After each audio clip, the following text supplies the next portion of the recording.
Bon après-midi, mesdames et messieurs. Merci beaucoup pour nous avoir rejoints dans cet atelier concernant comment restructurer la dette africaine.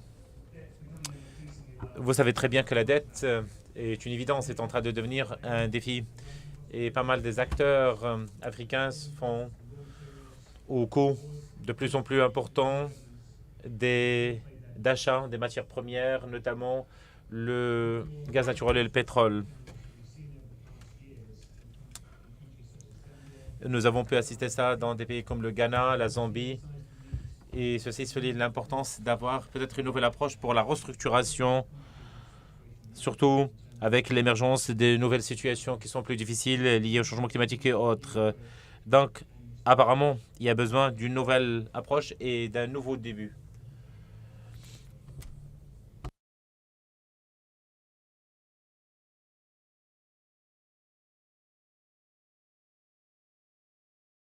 Dans cette session, nous allons traiter quelles sont les leçons apprises et qui pourraient être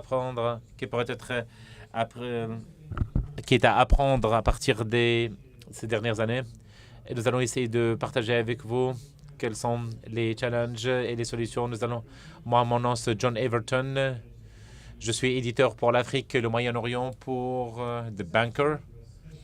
Pour implémenter la scène, comme on dit, nous allons avoir une présentation de M. Charles de Wallio, qui est partenaire au niveau de la board africain de Al-Mazar en France. Charles, est-ce que je peux vous inviter à venir ici pour nous donner pour, comment dire, asseoir, au maître, implanter le décor. Merci.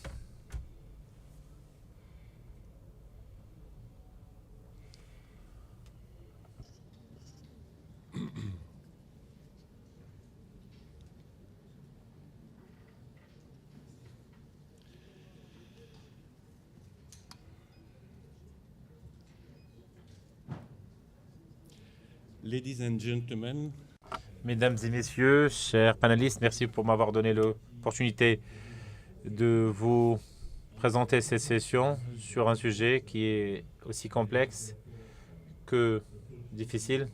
Et je vais l'essayer de l'approcher avec un haut degré de sérieux et de professionnalisme. On discutait quels sont les changements qui ont eu à avoir sur le continent africain pendant les dernières années et peut-être ouvrir de nouveaux horizons qui devraient être découverts plus tard par les panélistes qui vont assister à ce panel. Alors, la dette accrue et en évolution. On sait aujourd'hui que les économies africaines, elles sont en situation de dette, même parfois sur endettement. Et il ne faut pas attendre jusqu'à ce que le problème soit encore plus amplifié. Parce que comparé avec le montant total de la dette publique et la dette privée au monde entier, c'est ce qu'on appelle le régime des dettes. Et parce que ça nécessite aussi, quand on parle des chiffres pour les pays africains, mais en fin de journée, la crise va être de retour avec malheureusement une détériorisation, notamment avec les paiements et les taux d'intérêt, et choses qui devraient compromettre le service de la dette. Et ce service de la dette a doublé pratiquement depuis 2010. La dette n'est pas seulement significative, mais elle a changé même sa structure. D'une part,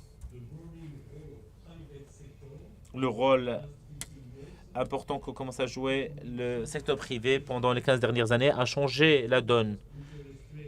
Le taux d'intérêt de 2010 a facilité l'accès au marché international pour les pays africains et pour l'avènement de nouveaux investisseurs qui cherchent des taux d'intérêt attractifs pour investir. Et c'était aussi une opportunité pour aussi les conditions imposées par des institutions financières internationales.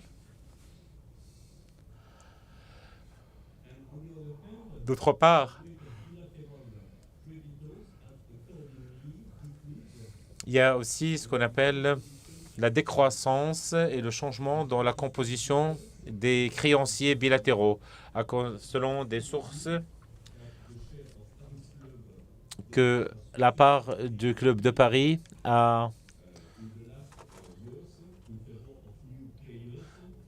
connaît une chute ou connaît une diminution au bénéfice aujourd'hui des autres acteurs, notamment la Chine, qui détient aujourd'hui plus que 20% de la dette qu'a l'Afrique envers le monde entier.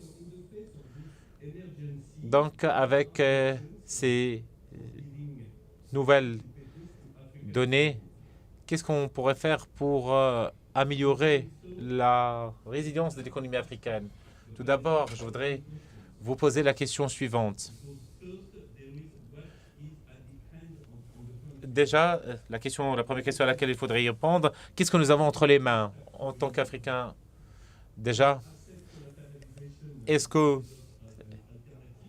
les taxes sur le revenu pourraient améliorer et comment améliorer la perception des investisseurs concernant la qualité des pays africains et leur signature? Et si je voudrais prendre quelques instants par rapport à ce dernier sujet. Il est vrai que le panorama aujourd'hui, ou le paysage n'est pas des plus optimistes. Et on ne veut pas être dur à l'égard des pays africains aujourd'hui. Par rapport à cette question, je ne vais pas vous donner des réponses, mais je vais essayer de proposer des éléments de réflexion. Le premier moment, quelles sont ces agences qui font la notation et aussi le système de notation de scoring et les agences de notation ou de scoring, elles ne sont pas infaillibles non plus. Et pendant la crise des subprimes, tout le monde a remis en question les méthodes utilisées par les agences de notation. Donc, ceci ne devrait pas impacter la capacité des pays africains à lever la taxe. Et si on devrait établir comment les pays africains devraient faire, il semble qu'il faudrait que les pays puissent aussi offrir les mêmes garanties aux investisseurs et à l'ensemble des acteurs de la compétition.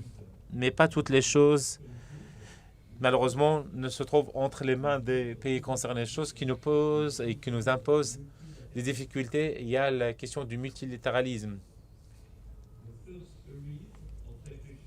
Les premières zones de réflexion, ça concerne les mécanismes de restructuration de la dette. Les institutions multilatérales, ont pris des initiatives pendant les récentes années, mais l'extension et la fragmentation de la base de crédit, comme ça a été discuté auparavant, ils ont compliqué malheureusement l'échelonnement de la dette et le mécanisme de remboursement de la dette sur la base des plusieurs principes. Au vu des conditions et de la comparabilité qui ne peuvent plus être considérées comme étant appropriées au vu de la situation actuelle.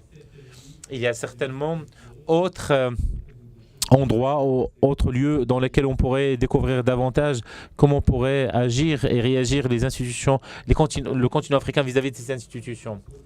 Deuxièmement, ce sont les produits qui pourraient être mis en œuvre pour améliorer la solvabilité et la disponibilité du cash pour les pays africains.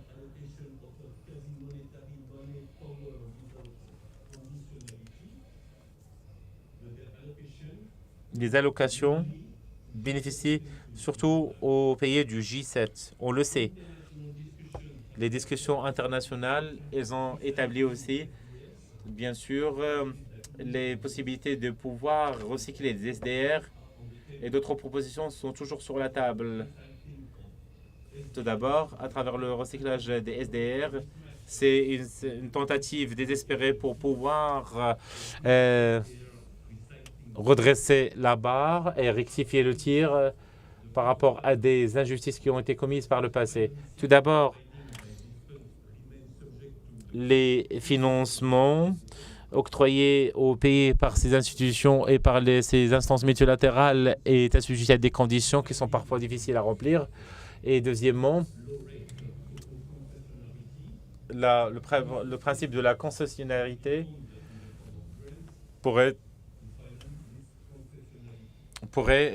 prendre la forme de subventions pour financer cette question de concessionnalité.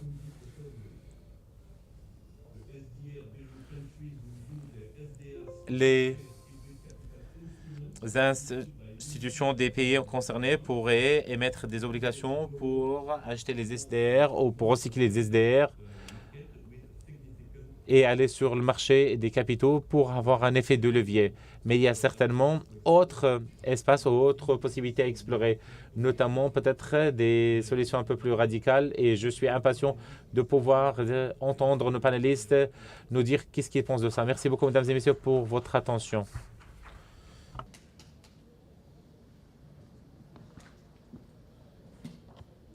Well, thank you very much indeed. Merci beaucoup, Charles, pour votre présentation et pour avoir planté la scène, comme on dit, ou implanté le décor pour entamer ce panel. Maintenant, je voudrais inviter... J'essaie de trouver mes notes.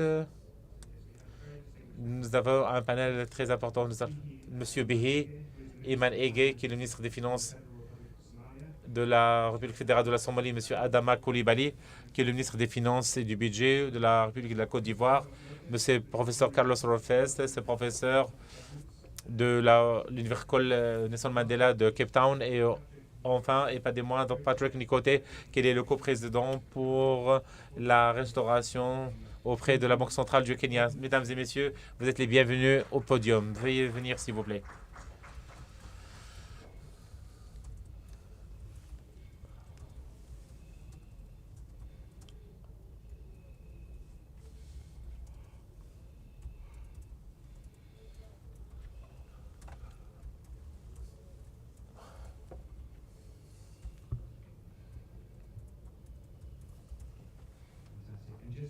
Parfait.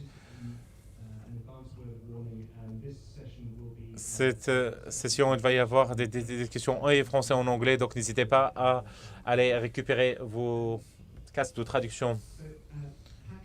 Patrick, je me demande, bonjour, je me demande si on pourrait venir vers vous. Charles a parlé de la question importante dans sa présentation. Comment on pourrait adopter la nouvelle approche? Qu'est-ce qu'on pourrait comprendre? Selon vous, qu'est-ce que les choses qui vous ont marqué dans la présentation de Charles, la vôtre? Merci beaucoup, John. Bon après-midi, tout le monde. Merci pour nous avoir invités de faire partie de ce panel. C'est un panel ô combien important. La dette,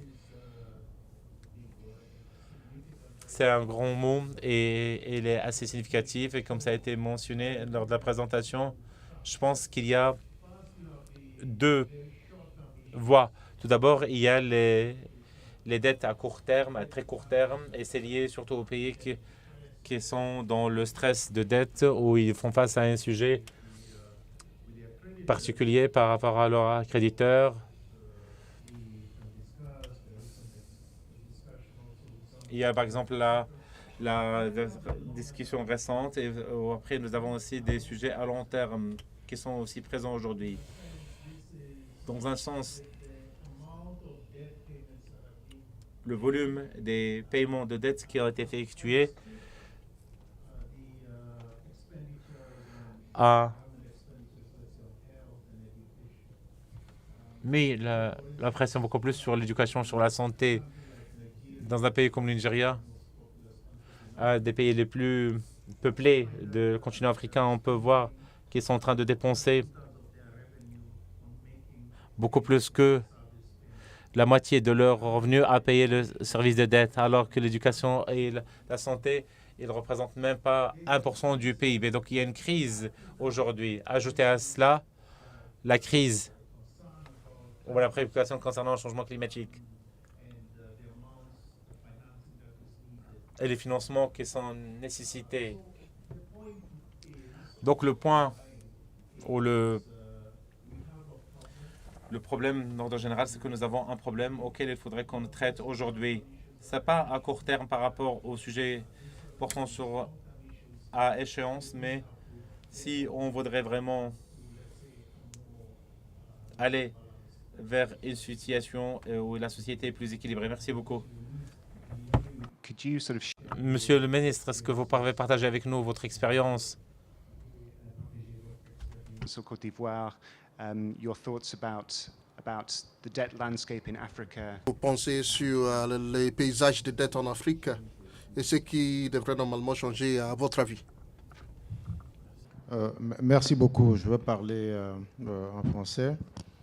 Je pense que la présentation qui a été faite tout à l'heure illustre très bien la situation qui prévaut actuellement sur le continent. L'expérience de la Côte d'Ivoire, si je veux en parler, c'est de dire que nous sommes aujourd'hui dans une situation où la dette peut être considérée comme relativement bien gérée. Pour ceux qui suivent un peu l'actualité sur la Côte d'Ivoire, ils ont dû constater qu'il y a une dizaine de jours, notre service en charge de la gestion du financement a obtenu en fait un prix, a été primé sur la qualité de la gestion de la dette. Mais cela s'est fait simplement parce qu'il y a eu toute une panoplie de mesures qui ont été prises pour gérer la dette et la contenir dans une limite qui soit soutenable, qui soit gérable, et que nous soyons dans une situation en fait avec un risque de surendettement qui soit considéré comme modéré. Parce que comme vous le savez, depuis 2014, la Côte d'Ivoire est sur les marchés financiers internationaux pour lever des ressources. Et pour lever des ressources sur le marché, il faut absolument que les investisseurs soient rassurés sur la soutenabilité de notre dette. Nous estimons qu'aujourd'hui, avec des mesures importantes qui ont été prises, dont les mesures de gestion de passifs, qui consistent essentiellement à lever des ressources à des taux moindres pour refinancer les dettes qui ont été contractées à des coûts beaucoup plus élevés. On a fait plusieurs opérations de cette nature qui nous a permis aujourd'hui d'avoir une situation d'endettement global qui soit la plus correcte possible aujourd'hui. Également, nous veillons à assurer que notre profil d'endettement dans le temps puisse être toujours lissé. Parce que nous avons fait, comme je l'ai dit, plusieurs émissions d'eurobonds sur le marché, souvent avec des maturités qui sont longues, qui peuvent atteindre 10, 12 ans, et avec souvent la possibilité de rembourser en une année en fait, le capital. Quand on regarde la liste, on voit effectivement qu'il y a des années spécifiques. Avec les remboursements, on se retrouve avec des pics sur en fait, notre profil d'endettement. Donc, ce que nous avons fait comme gestion de passifs que j'ai mentionné tout à l'heure, c'est de refinancer ces échéances de manière à pouvoir avoir, disons, un profil qui soit le plus lisse possible. Maintenant, au-delà de la Côte d'Ivoire, si je dois donner une opinion globale sur la situation de la dette, je dirais effectivement que nos pays sur le continent africain connaissent des situations d'endettement qui deviennent préoccupantes. Préoccupantes parce qu'au cours des dernières années, principalement depuis la Covid en 2020, le rythme d'endettement s'est accru parce que beaucoup de pays n'avaient plus la possibilité vraiment de pouvoir se financer facilement. Donc aujourd'hui, comme nous sommes en discussion avec nos partenaires, on se rend compte qu'il faut absolument adresser la problématique de la dette, comme le premier panéliste l'a indiqué tout à l'heure, pas seulement sur le court terme, mais également sur le long terme, parce que nous avons des besoins d'investissement qui sont importants. Nous avons également le devoir d'améliorer les conditions de nos populations en finançant des infrastructures à caractère social, mais également en faisant en sorte que les populations aient les meilleures conditions de vie possibles. D'où l'engagement à travailler sur des secteurs sociaux, santé, éducation, eau, assainissement et plein d'autres choses. Pendant ce temps, il faut faire des investissements importants qui puissent nous permettre donc de soutenir notre croissance dans le temps. Donc ça nécessite véritablement que nous ayons, disons, des coûts d'emprunt qui soient les plus bas possibles. Je vais revenir plus tard sur un point précis qui me préoccupe personnellement et pour lequel je fais vraiment beaucoup de plaidoyer là-dessus, mais je reviendrai sur les questions de coûts de financement avec les risques pays. Voilà, merci. Thank you very much, Mr. Ministre. That was great. So, and also, Merci beaucoup, Monsieur Khalibali. C'était vraiment important. Par rapport à ce fardeau-là, je voudrais revenir vers vous, Monsieur. À partir de votre point de vue et de l'autre côté du continent, la Somalie qui fait face à des défis, qui a fait face à des défis assez uniques pendant des décennies. Est-ce que vous pouvez nous donner votre opinion sur les étapes ou les parcours que vous avez dû traverser et comment vous avez pu traiter ce fardeau pendant les dernières années? Merci beaucoup, John.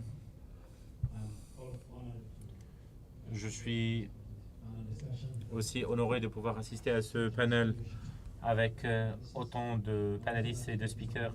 Je voudrais aussi saisir cette opportunité pour remercier le Royaume du Maroc pour la qualité de l'accueil et de l'hospitalité. Par rapport à votre question qui traite la question essentielle de la fragilité. La fragilité fait partie d'une des malheureusement barrières majeures auxquelles nous sommes confrontés aujourd'hui. Juste pour vous donner un peu de contexte, des États fragiles, ils contiennent plus que 1 milliard de populations qui sont fragiles et selon la Banque mondiale, on parle de 67% de la population mondiale sera dans une situation de vulnérabilité. Donc on parle de la population, la Somalie faisant partie de ces États fragiles.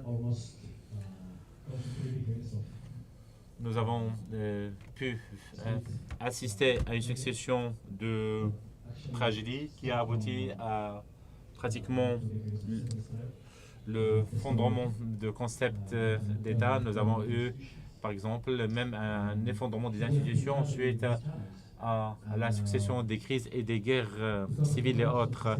Mais vu l'effondrement des institutions étatiques et gouvernementales, nous n'étions pas capables d'avoir des relations fiables et viables avec les institutions financières internationales. Et nous sommes arrivés en situation de défaut de paiement pendant les derniers mois. À partir de 2012, nous avons normalisé nos relations avec le FMI et la Banque mondiale et nous avons commencé un programme d'ajustement structurel. Donc nous avons embarqué dans ce parcours. Ce n'était pas juste pour la construction de la dette de la Somalie, mais essayer de constituer et de construire au vrai sens du terme les établissements et les institutions. Ça nous a pris à peu près 13 ans. En 2024, nous avons atteint, nous avons pu avoir même des financements de l'IRA. Auparavant, pendant les 30 dernières années, nous étions incapables d'aller accéder au fonds de financement venant de l'IRA. Donc, c'est quelque chose qui permet de traiter les crises pour les pays pauvres. Nous avons pu reconstruire les institutions du pays, améliorer nos revenus domestiques et aussi renforcer les institutions financières. Donc nous sommes arrivés à un point important l'année dernière, décembre 2023 exactement, jour pour jour. C'était un moment phare pour la nation.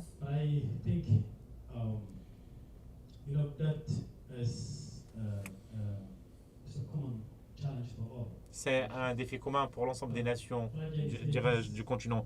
Mais les nations fragiles, avec mauvaise dette, c'est pas évident. Nous avons créé des institutions. Nous avons malheureusement un PIB qui est faible. Nous avons des institutions financières ou un marché financier qui est sous-développé. Et nous avons un accès limité aussi au marché financier international. Mettre l'ensemble de ces défis ensemble et le mettre nos amis dans une situation très précaire et parmi les États les plus vulnérables. Et aussi même la criminalisation de l'ensemble de l'économie. Pour accès à ces marchés financiers est très difficile au vu de la conception fragile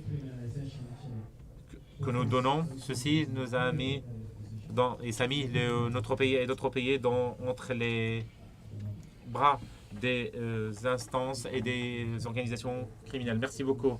Nous allons revenir par rapport à ces défis auxquels vous êtes confrontés, mais aussi par rapport à ce qui risque de se passer après. Thales, j'aimerais bien que j'arrive dans la présentation de Charles. Il y avait un certain nombre de propositions et de suggestions. Et ils ont parlé, par exemple, les conversions, le recyclage des SDR, la recanalisation des SDR, et par exemple aussi avoir ces prêts à taux faible, et aussi par exemple la collatéralisation, je dirais, ou le dérisquage.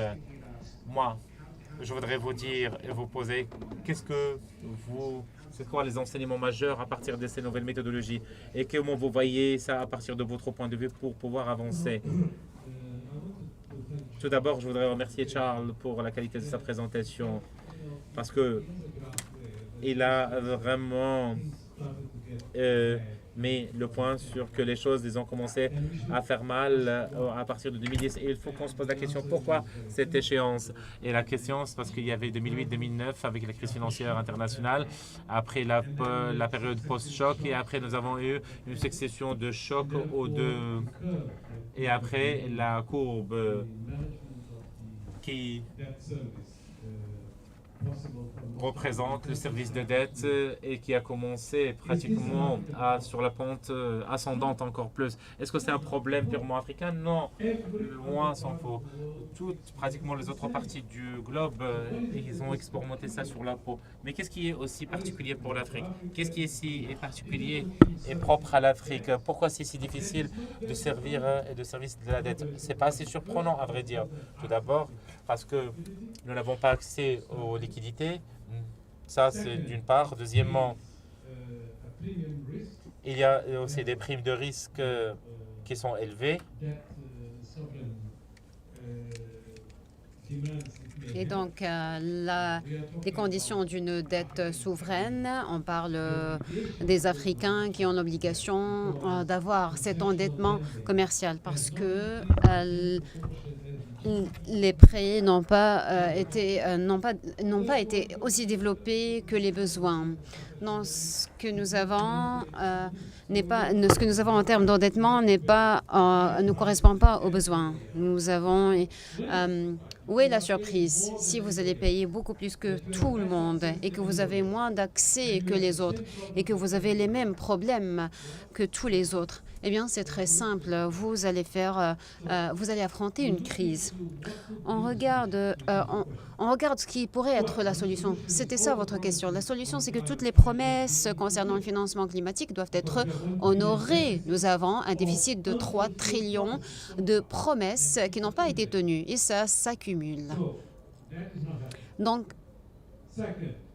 les promesses n'ont pas été honorées. Peut-être nous avons ces instruments qui vont répondre à ces crises, comme du G20 et l'accord de Paris et les accords après la pandémie. Est-ce que ça fonctionnait? Il faut voir quels sont les pays qui ont choisi. Nous avons peu d'endettement parce que ça ne fonctionne pas. Et c'est une solution qui devrait vous traîner. Ce sont des négociations qui traînent pendant 4 ans, 5 ans. C'est ce qu'on a vu en Zambie, au Ghana et d'autres pays qui ont pris le risque de mettre leur coût sous cette solution. Ça, c'est pas une solution. Il faut qu'on se demande, est-ce un problème africain, purement africain? 90%, 99% de cette dette souveraine vient d'autres régions ailleurs que l'Afrique. En Afrique, on a 1%. Est-ce que vous savez qu'on est trop grand pour échouer? Est-ce que l'Afrique est assez grande pour échouer? Parce que certaines entreprises sont assez grandes pour échouer, mais ils ont été sauvés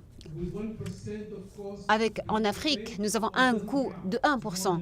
L'Afrique n'est pas assez lourde qu'une entreprise assez importante qui ont été sauvées et qui ont un impact moins important que la dette en Afrique. Ça, c'est la question qu'il faut poser. Et puis, on commence à voir les résolutions. Les nouvelles allocations, pour moi, c'est temporaire. Ça ne va pas laisser un changement structurel. Nous avons un grand savoir et des connaissances. Nous savons très bien que des plans d'endettement n'ont pas fonctionné. Ça, c'était une perte pure et simple. Nous allons faire tout ce chemin et nous avons besoin de faire une nouvelle restructuration et nous avons conclure que la situation exceptionnelle en Afrique, c'était épique. Mais épique, c'était un processus long, mais il y avait des livrables. Ça a créé une bonne situation pour la plupart des pays africains. Mais maintenant, est-ce qu'on va imiter la solution épique? Même pas. Après tous les apprentissages, toutes les leçons acquises, on propose des solutions qui sont moins de ce qu'on a vu. L'allocation est moindre. Patrick, ça me ramène à vous. En construisant ce qu'a dit, on continue sur ce qu'a dit Carlos, les solutions. J'aimerais poser une autre question. Carlos a parlé de ces stratégies génératrices de revenus pour les pays. Et nous avons des programmes du Fonds monétaire international avec des activités génératrices de revenus. Mais je crois qu'on a vu comment les choses se sont déroulées au Kenya au fil des années et dans d'autres marchés. Ma question est la suivante. Où est la partie réaliste dans ces activités génératrices de revenus avec les taxes et tout? Mais des fois, on se dit, d'accord, vous allez juste augmenter la taxe et la magie sera opérée. Mais quelle est votre perspective? Je vais peut-être répondre à la dernière question concernant les revenus. La plupart des pays disposent n'ont pas un revenu important par rapport à leur PIB et à leurs dépenses comparées à d'autres pays. Mais il y a eu un moment où, dans certains pays, le Kenya et d'autres, le ratio revenu par rapport au PIB était élevé. Je crois que c'est naturel pour les gouvernements d'atteindre des niveaux plus élevés en termes de revenus, d'avoir un espace plus élargi en termes de fiscalité. Que ce soit initié par le Fonds monétaire international ou autre, ça, ce n'est pas le problème.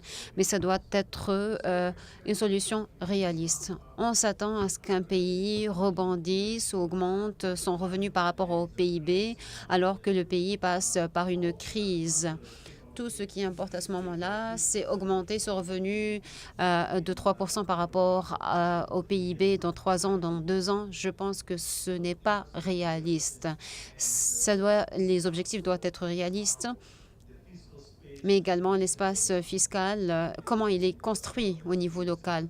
Et nous avons une longue expérience. Si vous regardez, il y a des expériences dans cet espace fiscal élargi.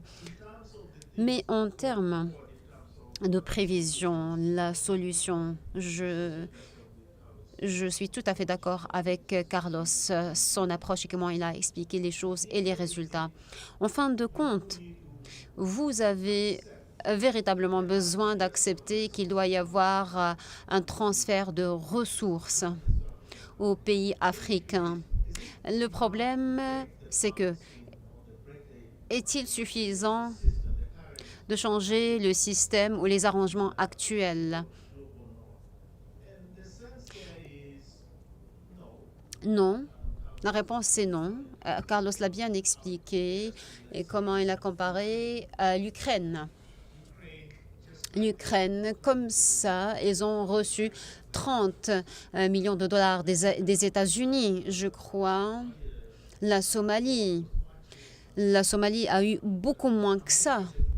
Moi, mon idée, c'est que le problème, là, il s'agit d'une question de volonté politique. C'est vrai que ça nécessite... Nous avons besoin d'un peu de temps pour avoir cette volonté politique. Mais le problème, c'est que si on le fait pas maintenant, mais alors quand? Le coût qui va venir après, des années après, à cause de ce développement retardé, à cause de ce changement au niveau de la planète. Et le peuple, ça sera énorme, les coûts seront énormes.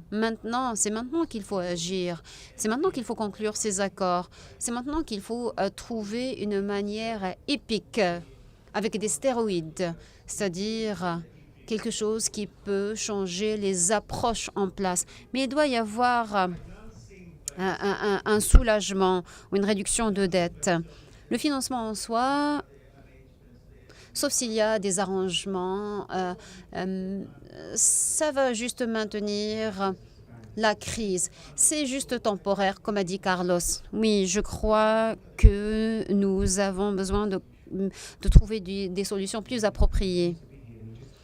Ministre Bihi, on a parlé de cette crise qui frappe votre pays et en Somalie. Est-ce que vous pouvez partager avec nous votre perspective? Comment les choses se sont passées l'année dernière? Vous avez passé ce processus. Est-ce que vous pouvez nous parler? Il y a eu cet allègement, mais qu'est-ce que vous avez fait pour reconstruire, notamment après la conclusion et la fin de la crise? Merci. Oui, ça c'est une bonne question parce que nous avons des défis qui émanent du processus. Oui, ça fait déjà 1 an que nous avons surmonté ce processus. À travers ce processus épique, nous avons des attentes. Vous commencez à avoir des attentes. Après l'offre épique, vous allez avoir de plus en plus de financement. Il y aura des changements. À travers le processus épique, il y a eu l'austérité, des mesures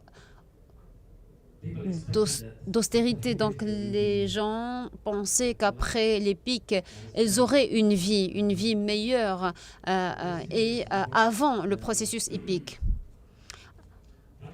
Après le processus épique, pratiquement rien n'a changé. Pour récolter les bénéfices de ce processus, ça nécessite des années pour récolter ces bénéfices. Mais une fois que le processus épique s'est terminé, nous étions sur le point d'avoir une crise financière. Pendant ce processus épique, il y a eu quelques financements. Comme vous le savez, dans ces conditions, l'accès aux dons est réservé aux pays qui sont classés en stress d'endettement. Notre endettement durable, la situation macroéconomique n'a pas changé. Et donc, je crois que sans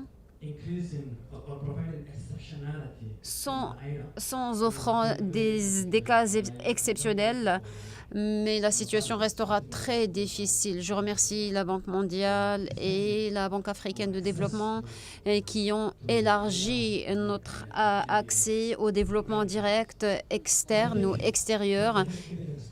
Pour le processus épique, il est crucial. Nous sommes passés par une crise et nous sommes un pays qui est en train de sortir d'un état de détresse. Et nous voulons continuer à avoir accès à ces ressources concessionnaires. Donc, c'est très difficile pour des pays de rester sur le bon chemin et de maintenir l'élan actuelle et les réformes qui ont suivi ce processus.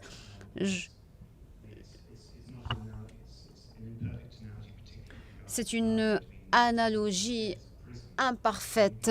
Dans votre cas, après la prison, vous sortez de votre vous avez servi, vous allez continuer votre vie après l'incarcération sans soutien, sans moyen de subsistance. Il y a de forts risques que vous soyez dans d'autres problèmes ou que vous vous retrouviez dans d'autres problèmes. Donc c'est ce qui se passe dans votre pays. J'aimerais revenir vers vous. Quand on a parlé de la Côte d'Ivoire et on a parlé d'un financement, et la semaine dernière, il y a eu un nouvel accord. Vous avez parlé, vous avez dit que vous avez minimisé ou vous avez réduit les dettes. Mais il y a eu quelques développements avec la Banque mondiale récemment. Je me demande si vous pouvez nous raconter votre expérience et comment les choses se sont déroulées. Ou est-ce que cet outil serait utile pour d'autres pays africains? OK. Alors, ce point que vous soulevez, effectivement, c'est une initiative nouvelle qui a été lancée par la Banque mondiale.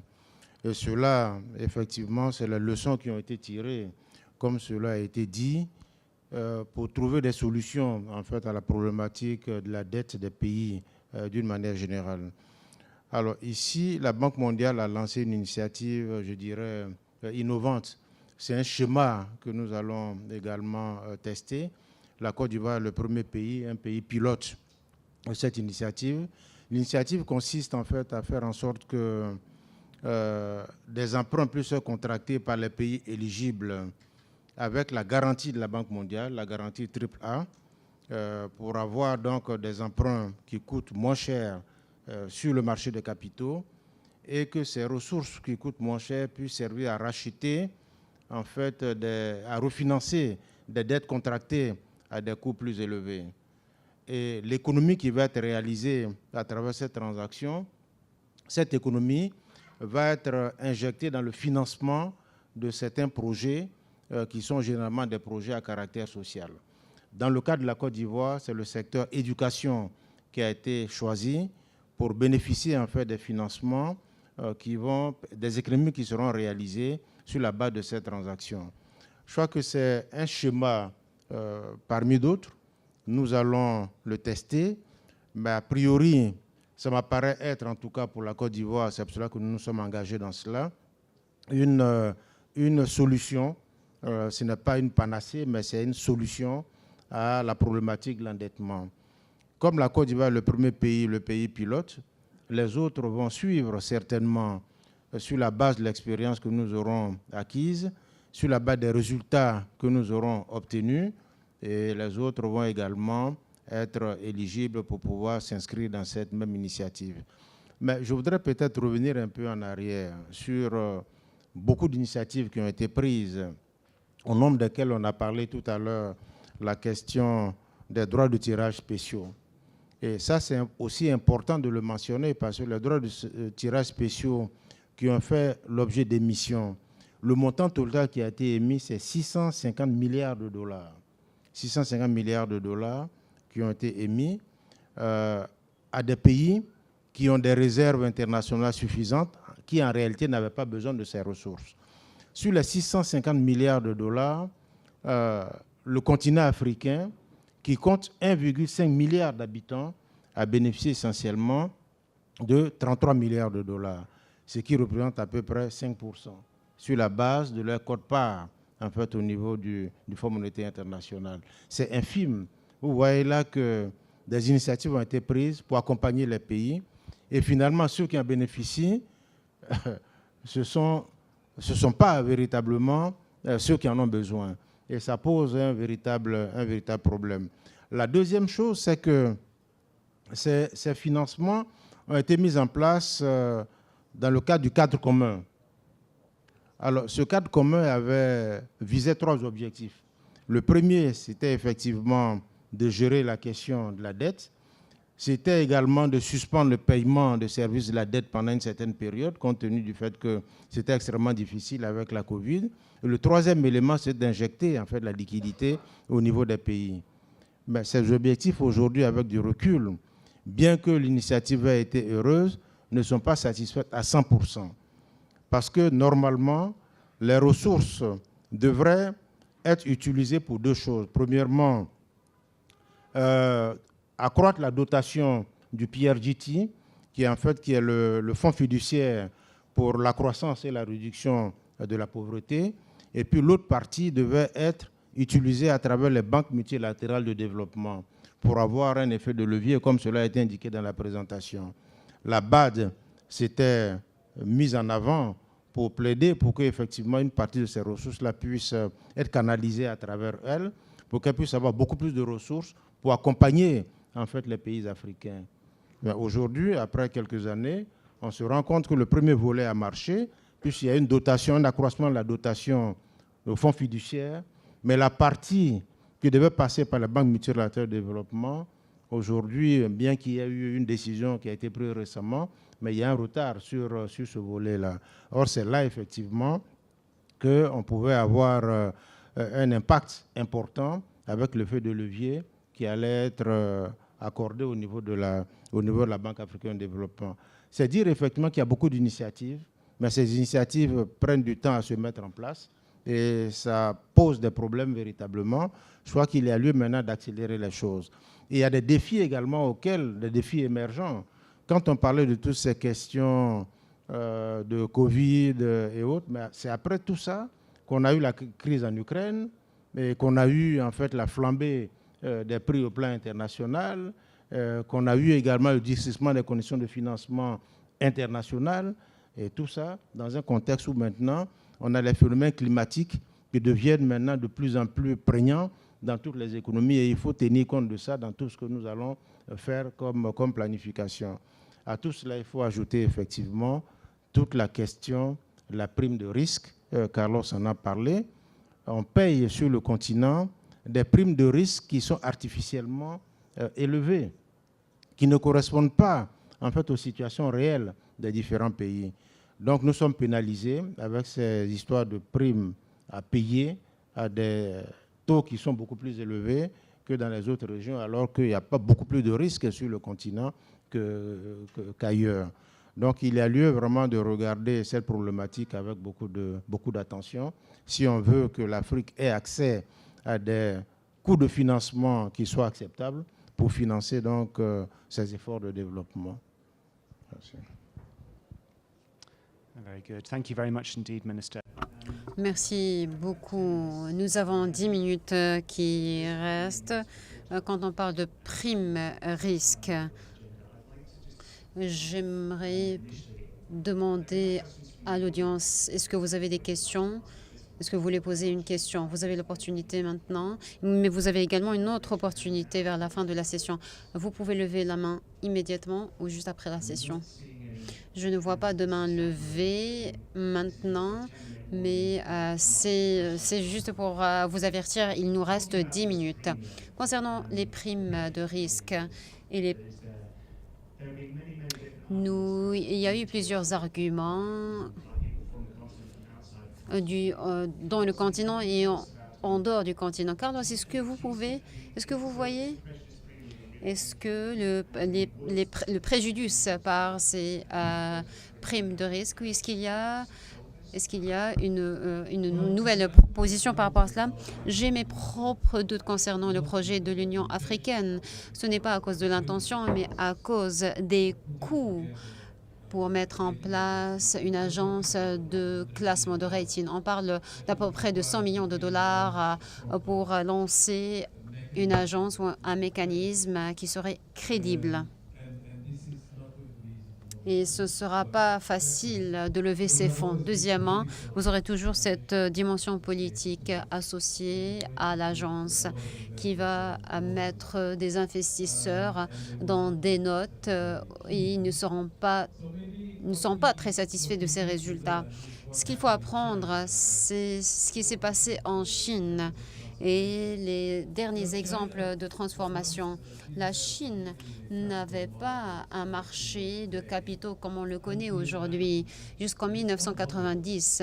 Donc ça ne date pas. pendant une courte période, ils ont levé ou mobilisé des ressources locales, pas nécessairement pas en changeant tout nécessairement ou en changeant la pression fiscale, mais plutôt en faisant en sorte que la réglementation oblige des fonds institutionnels à investir dans le marché de capitaux pour que ça soit contrôlé par le pays. Et nous avons également, ça s'est appliqué même aux réserves externes. Nous avons 1,1 trillion de dollars dans les caisses de retraite et dans des fonds institutionnels différents. Ce serait complètement différent si on les utilise de manière productive et si on l'utilise avec une approche nationaliste qui serait moins impliquée. Et puis, on diminue les prix de certains types de mécanismes et on peut mettre en place des mécanismes innovants à la place. Une chose critique, c'est qu'on essaie de localiser ou de transformer la dette en monnaie locale. C'est là que les institutions doivent jouer un rôle. Les institutions d'allocation, ils ont un effet différent. Si on trouve le cheminement de MDB, ça sera différent. Ils peuvent permettre localiser la dette souveraine. Ça protégera contre la volatilité de la monnaie locale et ça protégera la monnaie locale et ça contribuera par la suite à une gestion plus gérable. Nous avons une expérience par la Banque centrale ouest-africaine. C'est un bon exemple de la méthodologie. La dette devient de plus en plus localisée et ça contribue à la stabilisation de la monnaie. Concernant les agences de notation, je crois qu'il faut les discipliner, imposer une discipline. Je dis cela sans interprétation idéologique. Ce que je veux dire, c'est qu'il y a des choses qui sont pratiquées par les agences de notation qui ne sont pas rationnelles d'un point de vue économique. L'une de ces mesures, c'est que toute activité, tout projet, toute initiative dans une juridiction donnée en Afrique doit avoir la même notation qu'une notation souveraine. C'est absolument absurde. Ce n'est pas ce qui est pratiqué ailleurs et c'est quelque chose qu'il faut contester. Deuxièmement, il faut aller vers les critères qui ne sont pas basés sur des méthodes. Il y en a plusieurs. Il y a des critères politiques qui sont loin de l'évaluation et qui peuvent être interprétés, et l'interprétation est très loin de la réalité. Si vous regardez le cheminement de croissance en Afrique, qui est au même niveau que l'Asie, ce n'est pas moi qui dis ça, c'est la prévision du Fonds monétaire international. Si c'est le cas, comment est-ce que vous expliquez le fait que la majorité du continent, on parle de tous les pays à l'exception d'un seul, font partie de la catégorie spéculative par ces agences de notation. Comment est-ce qu'on peut expliquer ça? Nous avons la deuxième région avec un développement important et maintenant nous allons rattraper le premier continent. Mais ce n'est pas justifiable. Si vous commencez à mettre tous ces éléments, vous devez avoir une conversation sérieuse pour réglementer l'interprétation qui provoque des primes de risque pour l'Afrique et qui ne sont pas nécessairement fondées sur des matrices rationnelles. Et ça, ce n'est pas idéologique. C'est une discussion technique qui doit avoir lieu en comparant A avec B et en comparant Burkina Faso et Géorgie, le Sénégal avec la Grèce. Et nous allons voir, vous allez voir beaucoup de choses qui s'appliquent à d'autres juridictions, mais les mesures sont différentes en Afrique. J'aime l'idée, l'interprétation non idéologique. Il y a une question. Quelqu'un a levé la main au fond de la salle. Just at the back there.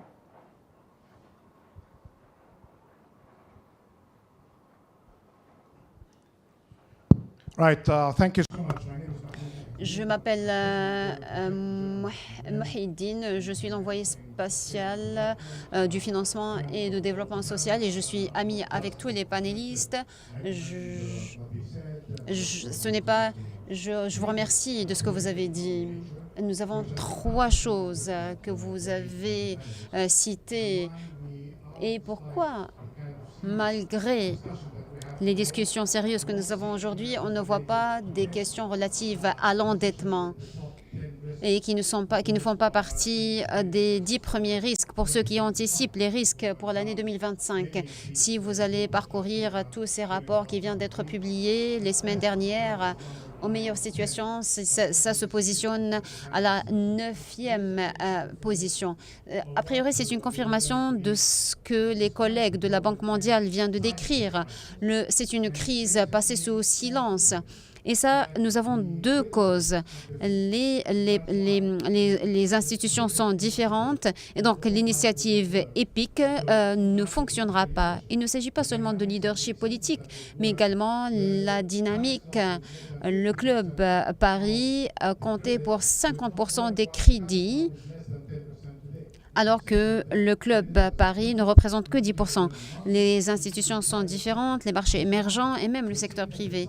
Et on est en train de faire une guerre à l'ancienne. Deuxièmement, c'est que la préoccupation faite par des pays endettés, je peux dire, restructurer, faites une bonne gestion des dettes.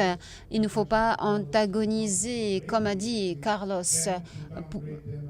Il ne faut pas les baisser et baisser les prévisions comme le font certaines agences de notation. Nous avons plusieurs parties prenantes, plusieurs acteurs. Mais ce que j'ai dit plus tôt, quand vous avez des pays qui dépensent plus de 70% de leurs revenus sur les dettes, a priori, ce sont des pays...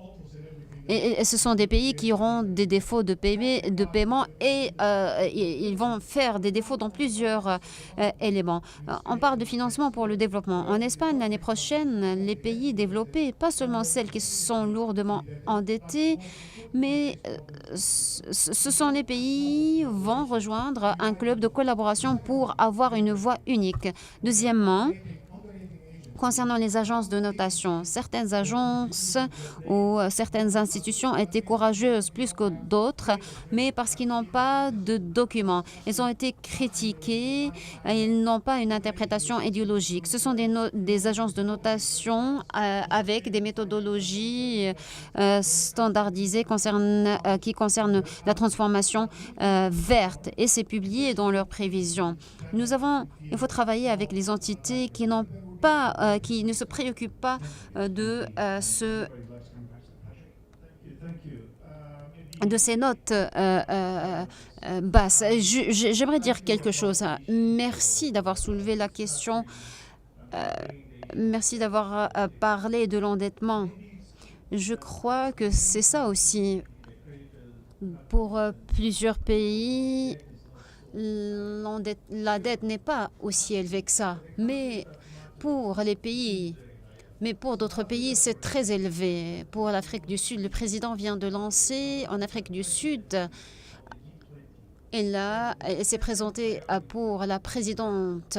Et la deuxième priorité, c'était la dette. Les chiffres sont publiés, les chiffres existent. Vous ne pouvez pas éviter les mathématiques, les calculs. Vous pouvez regarder ailleurs, mais la réalité persiste. C'est vrai, il y a peu d'appétit politique, oui, absolument. Mais encore une fois, comme quelqu'un a dit, Nelson Mandela a dit ça, et je le cite.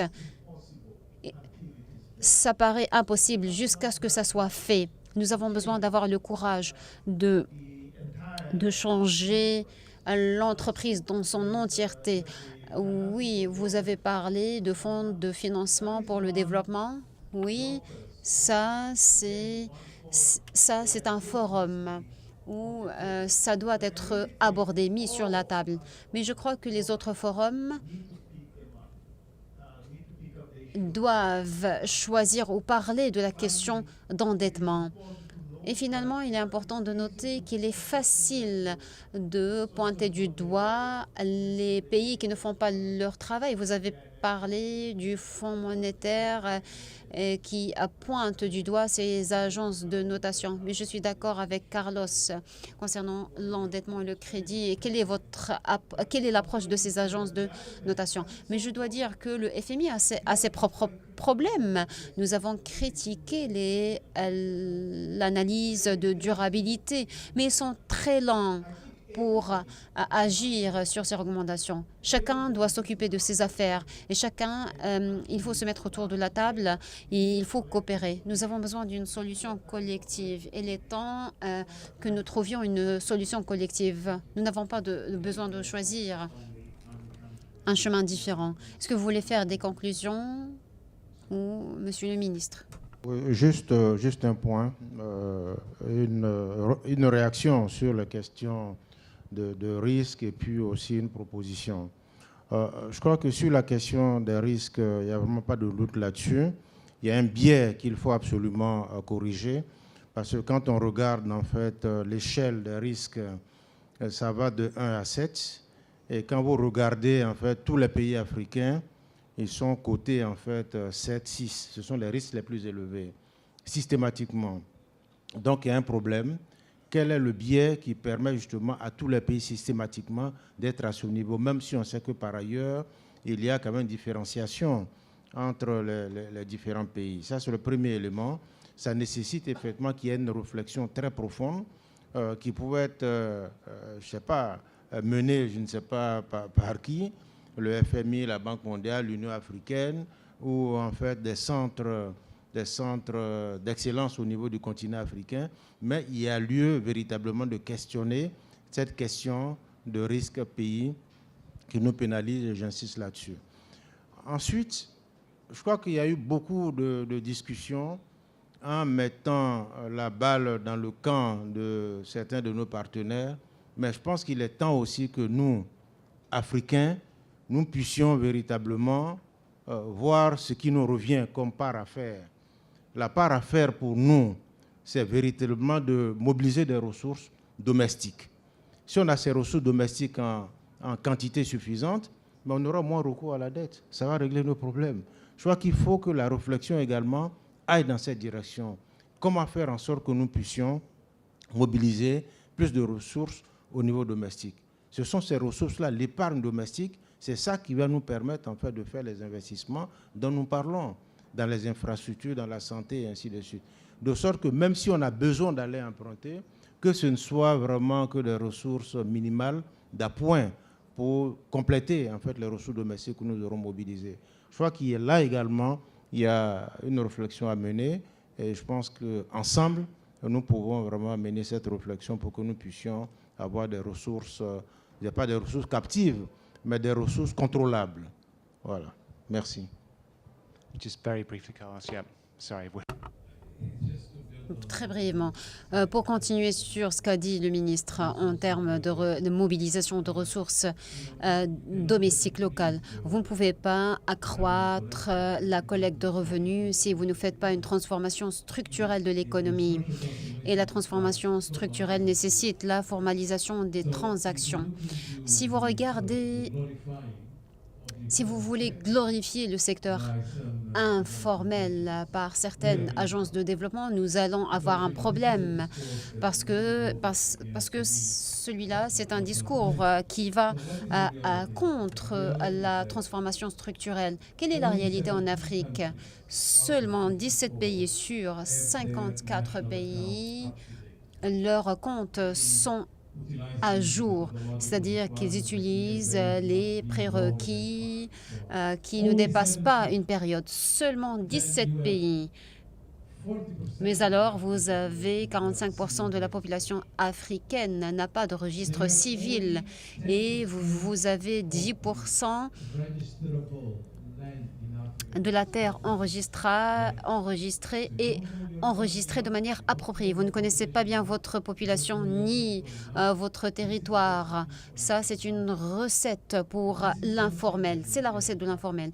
Et c'est quelque chose qu'il faut attaquer. Quelle est la responsabilité du FMI? Dans l'article 4 qui porte sur les consultations, il faut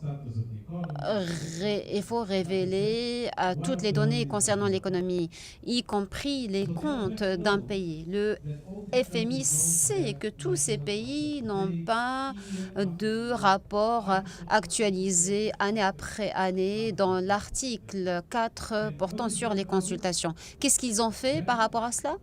Peu de choses, parce que ça continue pendant 2-3 décennies et ça fait partie du problème. Ça devrait être une priorité parce que c'est comme ça que vous allez accroître les revenus.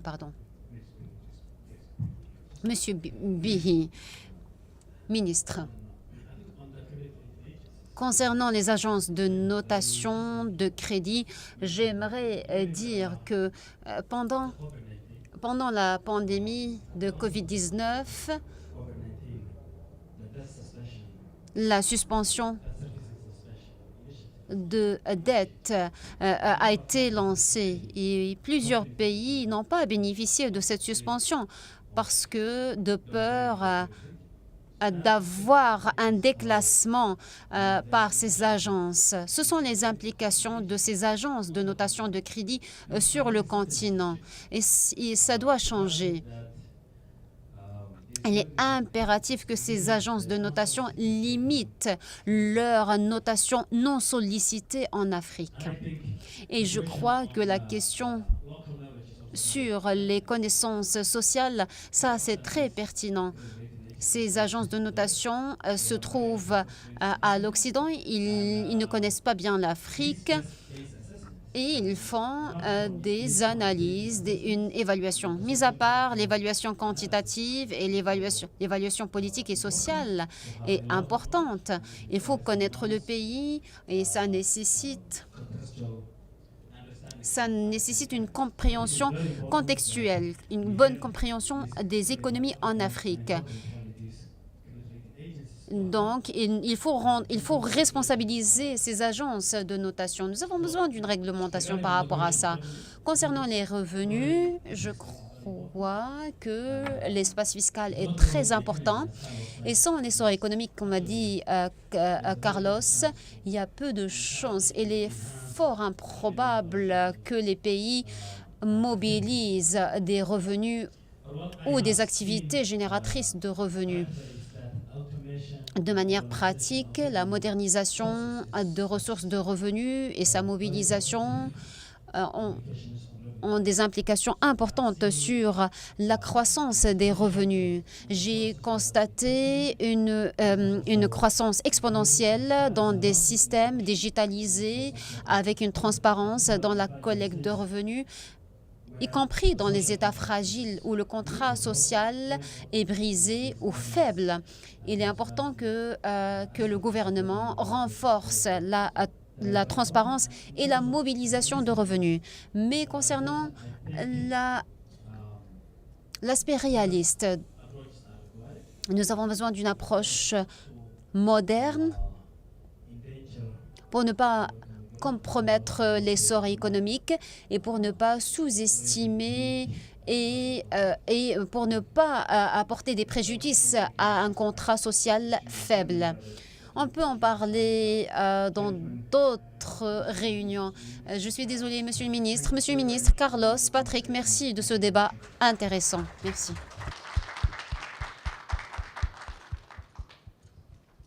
And thank you very much for listening.